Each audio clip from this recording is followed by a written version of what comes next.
Hey, what's up guys? This is Anthony from Anthony's Customs, and for this review, we are looking at the DC Collectibles Batman the Animated Series Harley Quinn Expressions Pack. That's a mouthful. And the Batman Expression Pack turned out to be only okay. We had one head that didn't fit the body at all, and otherwise it was basically just the same figure with some accessories, and one omitted accessory, which was kind of a big deal. So I don't know if people are still into this sort of thing. I actually sold off my entire Batman Animated Series collection, despite the fact that I absolutely love the Batman Animated Series show. So I'm wondering if you guys are interested in this sort of thing. They asked me to review it, so I said sure, I'll review it. But, well, it's mostly more of the same. There's some good stuff, some bad stuff, so let's go ahead and get it off the stand and take a closer look. This figure stands just about 13.5 centimeters, which makes it just about 5¼ inches, maybe a little bit higher than that if you count the poofiness of the hair. The paint job on the figure is pretty darn good. You see a little bit of crookedness in the black to red transition by her boobages, but otherwise it's pretty clean. The red maybe could use another coat for the diamonds around the body, but they're not stretched out or skewed. They're very nicely painted, especially the black ones. It looks really, really nice. The white collar is also painted. It's not a separate sculpt, and that's painted very nicely, surprisingly well. Same thing for the wrist thingies. That's pretty good. The face paint, also very clean. They definitely have been working on that, apparently. The paint job on this figure is really, really nice, albeit fairly basic. We'll get to the articulation in a minute. First, let's talk about the accessories, because there are a whole bunch.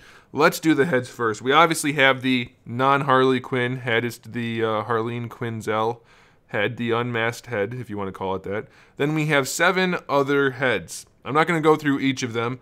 You guys can just see there in the photo. It is very strange to me that they seem to have omitted a smiling head, like just a big cheesy smile. How do you have Harley without a smile? We have the kind of neutral one with a smile, but that's it. There's no other smiling head. I don't get it. That's a very strange thing to not have. But we don't have it. But you do have 7, total of 8 heads, 7 masked, 1 normal. We have the giant fish that just replaces one of her heads. It doesn't work well. In fact, I'll just show you that to you on camera rather than having a photo. So you pop off the head, you take this, it just pegs on where the head was, and apparently, maybe it was drawn like this, I can't remember, it's been a long time since I've rewatched the show, but look where her eyes are in the fish. They're not anywhere near where her head would be. So, that's weird. But you do get a big, giant fish if you want it. I mean, I remember the episode, I know why they did it, but it just seems to me like it's not well enough executed. Anyway, moving on. We do have her bazooka type thing, which is nicely sculpted, nicely painted, with the removable boxing glove, which is kind of nice. We have her little revolver style pistol with an optional brown thing that I guess is supposed to look like a cork, kind of. And then we also have a smoke trail, which is interchangeable. They both peg into the barrel. We have alternate feet, which are roller skates, which is okay, except there's no ankle articulation other than the peg for swapping them out, so you can't really pose the figure. We do have a Batman belt. I don't remember that, but we do have one, so if you like that, then we have that. We have alternate hands. We have the 2 relaxed hands that come on her in the package, 2 fist hands, and then 2 gripping / pistol holding hands. We do have her little Joker staff, which is very nicely done. Really good paint, nice enough sculpt, so I like that. That's pretty cool. And then we have 2 hyenas with just swivel joints for all of the legs, a ball peg for the tail, and then one has an open mouth and one has a closed mouth. And then lastly, we have the giant display stand, which is probably grossly oversized. It's really going to be only good for crazy dynamic poses, and it takes up a ton of shelf space. So that's a questionable inclusion. All right, back to the figure. How's the articulation? Because up to this point, this line has suffered greatly in the articulation department. So you saw already the head's on a ball peg. It moves around a little bit. Mostly just going to get a swivel with a little bit of lean here and there. Not too much. The neck is considerably long, which is normally okay. But even for this animated style, I think it's just a little bit too long. It needs to come down maybe 5 or 10%. It seems really, really, really long. Shoulders, swivel hinges, 45 degrees only, guys. Very minimal range. That is it. Full rotation, of course. Bicep swivel comes down here at the elbow, so that works okay, but it's It's not that good because you don't even get 90 degrees out of the elbow joint. So posability is very minimal on this figure. You do have a wrist swivel and a hinge, so that's nice. No waist articulation for the hips. You do have your swivel to bring them forward. They don't go very far, and then they don't go back very far at all either. So she can't be very acrobatic. And then you have your hinge for the lateral movement, which is still, you get really good range, but it's still way too low on the figure. Her hips are up here. This is not good. Not good. No thigh swivel. We have a single jointed knee, which gives you just shy of 90 degrees.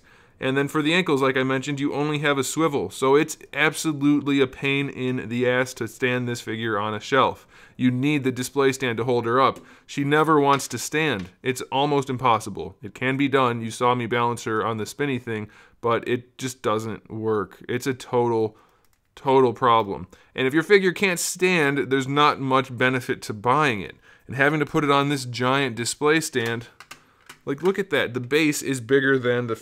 Let me zoom out so you can see it, actually. That's in. There we go. The base is bigger than the figure. The upright is, like, I don't know, 40% taller than the figure. It's just massive. So it's good for Batman if he's jumping and doing something, but... I mean, I guess you could have Harley doing that too, but I don't know, guys. This just seems like a big pass to me. No smiling face on the Harley Quinn heads. No ankle posability, so she can't stand up. A huge display stand. I don't know. Lollipop head, kind of, in a different way than the Marvel Legends. To me, it's a big old pass. I'm sorry, DC. I know you sent this to me and asked for a review. Unfortunately, that's what you got. I'm sorry I couldn't have said better things, but I have to keep it real. And the real verdict is, if it was me, I wouldn't buy it. I could see people wanting these. A lot of people that collect this line seem to not mind all of the shortcomings. They just want the Batman Animated Series figures. So if that's you, you might not be watching a review then because you don't really care. But if you are, then you're still going to get it anyway, so enjoy. Like I said, it does look good mostly, but that's about where I have to draw the line. So there it is, guys. Thanks for watching. Make sure you subscribe to the channel because I have new videos up every single day. Almost. A couple of days we don't because I don't have stuff. But usually we have videos up almost every single day, kind of, sort of. So we do action figure reviews, movies, TV shows, video games, all kinds of fun stuff. So make sure you come back for that. And in the meantime, keep collecting.